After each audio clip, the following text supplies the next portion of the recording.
The 15th of May is the anniversary of what Palestinians call the Nakba, the Arabic word for catastrophe.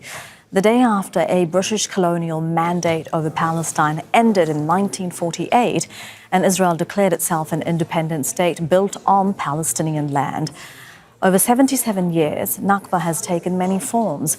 It lies at the heart of Israel's campaign of ethnic cleansing in the occupied West Bank and the genocide in Gaza. But the Zionist campaign to force Palestinians from their land began long before 1948. Ilan Pappe is the chair of the Nakba Memorial Foundation and an expatriate Israeli historian. He's joining us live from Haifa. Real pleasure to have you on Al Jazeera, Mr. Pappe. Thank you for your time. And, you know, as we watch that report of the 85-year-old man who lived through the original Nakba, did it ever end? No, I don't think it ever did. And there is a Palestinian term, which is the ongoing Nakba, or in Arabic, al-Nakba al-Mustamira. And this is a very accurate reference to the fact that the very ideology and strategy that informed Israeli actions in 1948, namely the dispossession of the Palestinians, is still intact and has been intact since 1948 until today, in many ways because the ethnic cleansing of 1948 was incomplete. Although it resulted in the expulsion of half of the Palestinian population, still half of that population remained in Palestine. And after Israel occupied all of historical Palestine in 1967, millions of Palestinians remained within either direct or indirect, under direct or indirect rule of the Jewish state.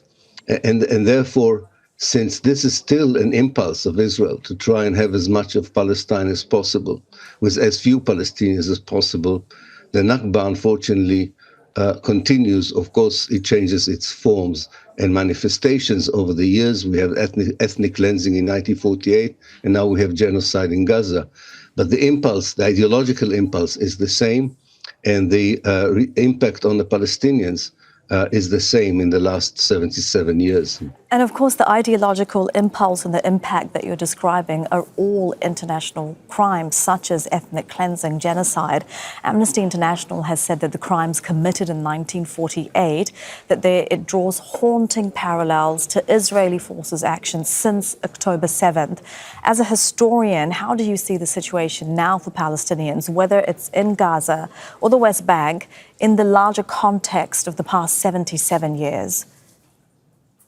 I think what we have today, especially since November 2022, is an Israeli ideological and political elite that believes that now is an historical opportunity to complete what has not been completed in 1948, namely the fact that still millions of Palestinians are within or under the control of the Jewish state. And they use the events of the 7th of October as a pretext to accelerate and escalate their actions against the Palestinians in order to, one should say it in a simple way, in order to wipe out Palestine as an idea, as a country, as a nation. Now, the focus now is on the Gaza Strip, and we have seen the catastrophic results of this policy. But something similar, although in a more incremental way, is being applied to the West Bank, and that might escalate as well after Israel would feel that it has achieved its main targets in the Gaza Strip. So we are still facing, as Professor Rashid Khalidi used to call it, a war on Palestine staged by Israel. And we are in the same historical chapter in many ways for the last 77 years, but we can hope that although this is the worst part of that chapter, that we are ending this chapter hopefully in the near future. Do you see any reason to be much better? Do you see any reason to be hopeful, Mr. Pappe, especially given the world's inaction during this ongoing genocide? Yes, I'm hopeful. I'm afraid I'm not hopeful for the next year or two, and one should be responsible and not promise something that will not happen, because there are no dynamics and change in the near future. But one can already detect long-term processes, including the isolation of Israel in the world, the implosion of the Israeli society from within, the fact that the civil society all around the world has never been with the Palestinians as it is now. Millions of people identifying with the Palestinian struggle.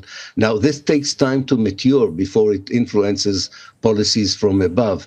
But this is an inevitable process, to my mind. The only problem we really have is that the pace of changing the global and regional policy which is needed in order to stop the ongoing Nakba.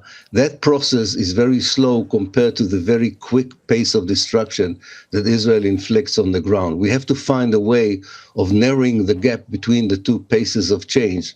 And once we are able to do that, I think that we will see the beginning of a very different chapter that would hopefully lead to a decolonized, liberated Palestine, which would benefit everyone, Jews and Arabs alike, who live between the river and the sea, and those who were expelled from it in 1948 and ever since 1948. Ilan Pappe, thank you once again for taking time out of this day to speak with us.